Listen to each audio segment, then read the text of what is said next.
அதான் கூட்டணி நிதி, கட்சி நிதின்னு நாலா பக்கமும் நிதி வர ஆரம்பிச்சிருச்சு. வைகோ ஏன் மறுபடியும் ஸ்டெர்லைட்டை பற்றி பேசுகிறாருன்னு எல்லாருமே ஆச்சரியப்படுறாங்க. ஒருவேளை நிதி பத்தலையோ பாருங்க.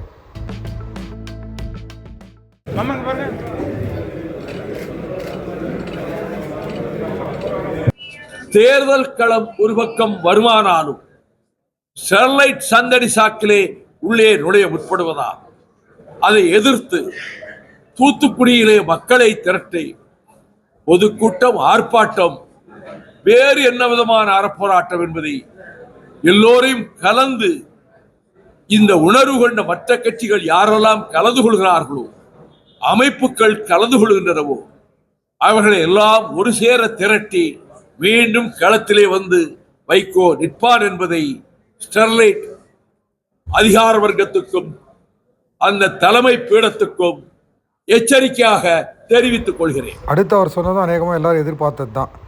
அவர் எங்கே ஆட்சியில் பங்கு கேட்க போகிறாரு?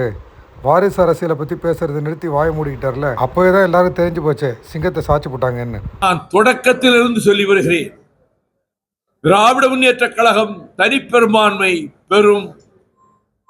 எனவே கூட்டணி ஆட்சி என்ற பேச்சுக்கு அதிலே இடமே இருக்காது என்பதை கடந்த 3 மாத காலமாக சொல்லி வருவதை மீண்டும் அதனை உங்களுடைய சந்திப்பிலும் அதை நான் வலியுறுத்த விரும்புகிறேன். அடுத்து அவர் பேசுறத பாருங்க.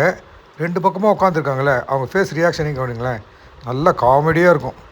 இந்நாள் முதலமைச்சர் மாண்புமிகு அன்பு சகோதரர் தளபதி ஸ்டாலின் அவர்கள் திராவிட மாடல் ஆட்சியை மற்ற மாநிலங்களுக்கெல்லாம் முன்மாதிரியாக நிர்வகிக்கப்பட்ட ஆட்சியை 26க்கு பின்னரும் தொடர்வார் என்று பரிபூர்ணமாக நான் நம்புகிறேன். ஏற்கனவே கூட்டணி வலுவாகவே தான் இருந்தது.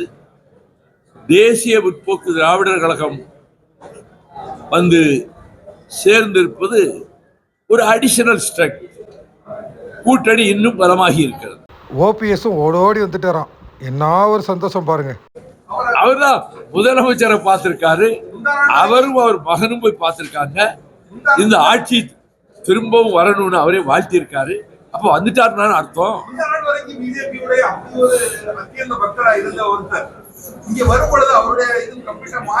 யாருக்கும் தெரியாத ஞானோதயம் அவருக்கு கிடைச்சிருக்கும், எனக்கு தெரியாது இல்ல. அந்த என்ன ஞானோதயம் வந்தது எனக்கு தெரியாது இல்ல. இல்லைங்க, நான் ரொம்ப மதிக்கிற சகோதரர் ஓ பன்னீர்செல்வம் ரொம்ப அடிமட்டத்திலிருந்து அதிமுகவில் வளர்ந்து வந்தவர். அவர் ஒன்றிய நகர செயலாளர் அளவிலிருந்து வந்தவர். சகோதரி ஜெயலலிதா அம்மையார் அவர்களால் 2 முறை முதலமைச்சராக்கப்பட்டவர். பழுத்த அனுபவம் நிறைந்தவர். அவர் எல்லாவற்றையும் யோசித்து அவர் தன்னுடைய தன்மானத்தையும் தன்னுடைய நிலைப்பாட்டையும் பாதுகாத்துக் கொள்வதற்கு எல்லா விதத்திலும் யோசித்து சடங்கு முடிவுக்கு வரமாட்டார். மிக யோசித்து ஆழ்ந்து யோசித்துத்தான் இந்த முடிவை எடுத்து முதலமைச்சரை பாராட்டி அங்கே கூட்டுக்கு வருவதற்கான சமிக்கையை காட்டியிருக்கிறார். சங்க இலக்கியத்தை வச்சு தமிழ்நாட்டில் சங்கு ஊதுற உரிமை இவங்களுக்கு மட்டும்தான் இருக்கான். மோடியை பற்றி பேசுகிறாரு, அதையும் கேட்டுருங்க.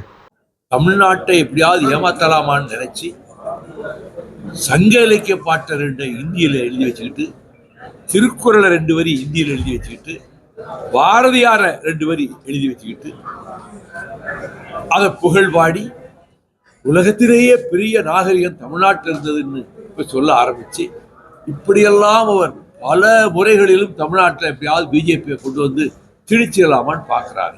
வந்தே மாதரம் பாட்டை பற்றி வைகோ சொல்கிறத நல்லா கூர்மையாக கவனிங்க. அவர் அந்த பாட்டை எதிர்க்கிறதுக்கு காரணம் அதெல்லாம் இல்லை. அது ஒரு வகையான ஆர்எஸ்எஸ் டைப்பான சன்னியாசிகளினுடைய கதைக்குள்ளே வர ஒரு பாட்டு. ஆனந்த மடம் அப்படிங்கிற ஒரு இடத்துல சன்னியாசிகள் இந்திய விடுதலைக்காக போராடுறாங்க. வெள்ளைக்காரனை எதிர்த்து கல்யாணம் பண்ணிக்க மாட்டோம், குடும்ப குட்டி கிடையாது அப்படிங்கிற மாதிரியான ஸ்டைலில் வாழற அவங்களுடைய வாழ்க்கை இன்றைக்கி இருக்கிற ஆர்எஸ்எஸ் காரங்க மாதிரியே இருக்குது. அப்படிங்கிறதுனால தான் அன்றைக்கி அந்த வந்தே மாதரம் பாட்டுமே முக்கியமான வரிகளை தடை பண்ணதாக சொல்லுவாங்க. இன்னமும் வைகோ அந்த விஷயத்தை ஞாபகம் வச்சுக்கிட்டு தான் பேசுகிறாரு. பக்கிம் சந்திர சட்டர்ஜி எழுதிய வந்தே மாதரத்தை ஏற்கக்கூடாது.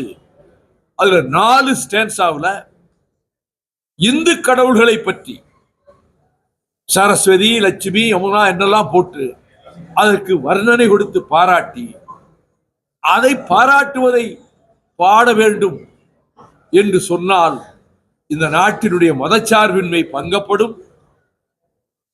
சிறுபான்மை கிறிஸ்தவர்கள், முஸ்லிம்கள் கடுமையாக எதிர்ப்பார்கள்.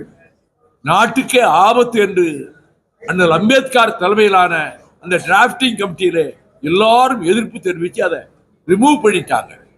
4 ஸ்டேட்ஸாவை ரிமூவ் பண்ணாலும் இந்த 2 ஸ்டேட்ஸாவையும் கூட சர்க்கார் கீதமா பாடக்கூடாதுன்னு முடிவெடுத்துட்டாங்க. இப்போ இவங்க என்ன செய்யிருக்காங்கன்னா, அந்த 4 ஸ்டான்ஸாவையும் சேர்த்து, நிராகரிக்கப்பட்ட அந்த 4 பாராக்களையும் சேர்த்து இந்த வந்தே மாதரத்தை தேசிய கீதத்துக்கு முன்னால ஒவ்வொரு நிகழ்ச்சியிலையும் பாடணும், எல்லா அரசு நிகழ்ச்சிகளையும் பாடணும், எல்லா கல்லூரிகள் பள்ளிகளையும் பாடணும் என்று தங்களுக்குள்ள மிருகத்தனமான மெஜாரிட்டியை வைத்துக் கொண்டு மத்திய அரசு நாடாளுமன்றத்திலே நிறைவேற்றிருக்காத மசோதாவை அவங்க அடுத்து என்ன செய்ய போறாங்கன்னா, இந்தியாங்கிற பேரை மாற்ற போறாங்க. அவங்க திட்டம் அதுதான், பாரத்னு தான் அழைக்கணும். முஸ்லிம்ஸும் கிறிஸ்டின்ஸுக்கும் சிட்டிசன்ஷிப் ரைட்டும் கிடையாது, ஓட்டிங் ரைட்டும் கிடையாது. இதெல்லாம் அவங்க 2022 அலகாபாத்தில் போட்ட தர்ம சன்சத்துங்கிற கான்பரன்ஸ்ல போட்ட பிரகடனம். அடுத்து இன்னொரு பிளான் வச்சிருக்கிறாங்க, தலைநகர டெல்லியிலிருந்து வாரணாசிக்கு மாத்துறது. இதுவும் அவர்கள் திட்டங்களில் ஒன்று. இப்ப தேசிய மொழிகள் 22 மொழிகள் அங்கீகரிக்கப்பட்டிருக்கல, தேசிய மொழிகள் அல்ல, 8வது பட்டியலிலே இருக்கிற மொழிகள். அதுல இந்தி, சமஸ்கிருதம் மட்டும்தான் இருக்கணும்னு அதையும் திருத்த போறாங்க. இவையெல்லாம் வருங்காலத்திலே நம் தலைக்கு மேல் தொங்குகிற கத்திகளாக, அபாய அறிவிப்புகளாக இருக்கின்றன. அதற்கு முன்னோட்டமாக இப்ப வந்தே மாதரத்தை கொண்டு வந்து சேர்த்திருக்கிறார்கள்.